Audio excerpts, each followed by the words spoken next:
ઓબેસિટીના કારણે ઓપરેશનની રિકવરી દરમિયાન કોમ્પ્લિકેશન થવાના ચાન્સીસ 30થી 50% જેટલા વધી જતા હોય છે.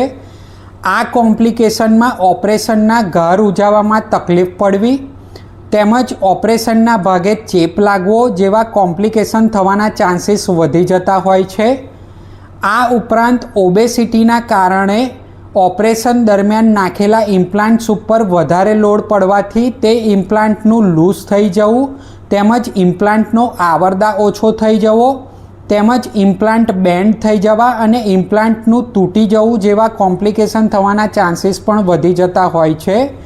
આ ઉપરાંત ઓબેસિટીના કારણે ઓપરેશન પછી લોહીની ગાંઠ થવી તેમજ ચરબીની ગાંઠ થવી અને તેના કારણે ડીપ વેઇન થ્રોમ્બોસિસ થવું અને પલ્મોનરી એમ્બોલિઝમ જેવી જીવલેણ કોમ્પ્લિકેશન થવાના ચાન્સીસ પણ વધી જતા હોય છે.